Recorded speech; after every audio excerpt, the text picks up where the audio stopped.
Cette vidéo est la dernière de cette série. Normalement, à cette étape de votre parcours, vous avez eu presque toutes les informations nécessaires pour comprendre comment déclarer vos droits d'auteur. Je dis presque parce qu'il en reste une dernière et c'est un peu le boss final de votre déclaration. Je parle de la TVA.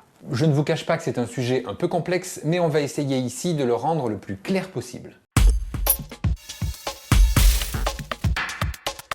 Bon, déjà, la TVA, la taxe sur la valeur ajoutée, est, selon la définition, un impôt qui s'ajoute au prix des biens et services utilisés dans un circuit économique et dont la charge doit être supportée par le consommateur final. Ça, c'est une définition de juriste. Si vous n'avez rien compris, c'est normal, on va simplifier. En gros, c'est une taxe que vont payer les consommateurs à l'État par l'intermédiaire des entreprises. Quand vous payez quelque chose, que ce soit un objet dans un magasin ou l'addition d'un restaurant, vous acquittez un prix TTC. En effet, il y a souvent une ligne TVA qui s'ajoute au prix hors taxe. Cette TVA dite collectée est la différence entre le prix TTC et le hors taxe. Cette taxe, les entreprises la collectent et la reversent ensuite à l'État. Mais les entreprises ne vont reverser que la différence entre cette TVA collectée et celle qu'elles auront payée à leurs fournisseurs, puisque elles-mêmes font des achats et vont donc payer cette TVA à une autre entreprise. Si un restaurant, par exemple, achète des assiettes, eh bien il va payer un prix TTC incluant la TVA. Exactement comme vous quand vous achetez ces mêmes assiettes. Du coup, la TVA que ce restaurant va devoir reverser à l'État sera celle qu'il a collectée moins celle qu'il aura payée sur ses achats. Eh bien, c'est pareil pour vous quand vous touchez des droits d'auteur. Puisque vous exercez une activité économique rémunérée en droits d'auteur, dont le montant doit en principe comporter de la TVA collectée au taux de 10%. En principe, vous devriez reverser à l'État la TVA collectée moins la TVA déductible. Sur vos droits d'auteur, la part de TVA à reverser à l'État est de 10%.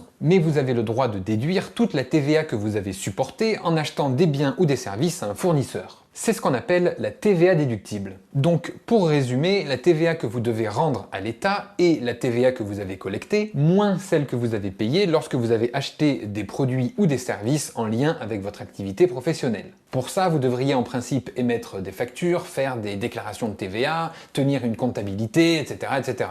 C'est ce qu'on appelle le régime classique de TVA. Mais pour éviter ce casse-tête, il existe un régime particulier pour faciliter la vie des auteurs. C'est la retenue de TVA. Sur les 10% de TVA collectés, l'État estime qu'en moyenne, vous allez en déduire 0,8%. C'est-à-dire que si vous collectez 1000 € de TVA, ils se disent qu'en moyenne, le montant de la TVA que vous allez payer en frais professionnels est de 80 €. Donc, pour que ce soit plus simple, ils vont pas vous faire collecter les 1000 € pour que vous en rendiez 920, mais ils vont directement vous donner 80 €. Vous toucherez donc 0,8% en plus du montant hors taxe de vos droits d'auteur. Et vous êtes libéré de toutes les obligations en lien avec la TVA.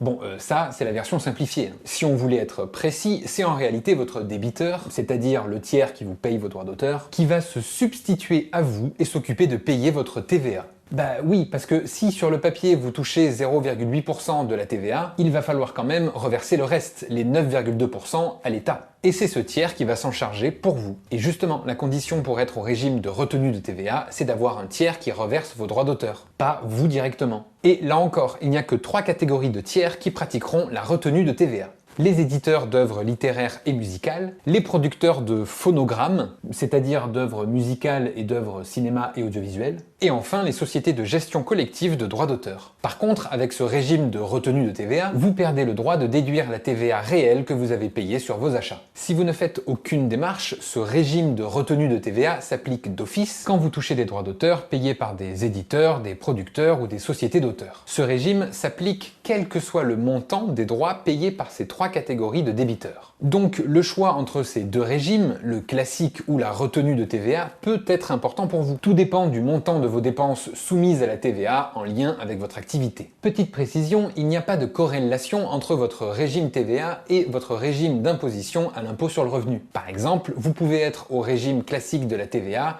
et déclarer vos droits d'auteur en salaire ou micro-BNC. Donc si vous voulez être au régime classique de TVA, vous devez faire une démarche auprès de votre service d'impôt des entreprises, une lettre recommandée avec accusé de réception, pour renoncer au régime retenue TVA et avertir tous vos débiteurs qui font de la retenue TVA. Attention, si vous renoncez à la retenue TVA, c'est un engagement sur 5 ans. Dans ce cas, il vous faudra un numéro SIRET et obtenir un numéro de TVA intracommunautaire auprès des impôts. Évidemment, je vous conseille de vous rapprocher d'un expert comptable, histoire de vous aider dans tout ça. Surtout que si vous êtes à la TVA classique parce que vous avez renoncé à la retenue de TVA, ou que vous y êtes parce que vos droits ne sont pas payés par un tiers qui est éditeur, producteur ou société d'auteur, ça va se compliquer un peu. Parce qu'en TVA classique, il y a des règles, enfin plutôt des seuils. Si le montant de vos droits d'auteur plus le montant de vos droits voisins, si vous en touchez en étant artiste-interprète par exemple, est inférieur à un certain seuil, vous êtes dans ce qu'on appelle la franchise en base de TVA.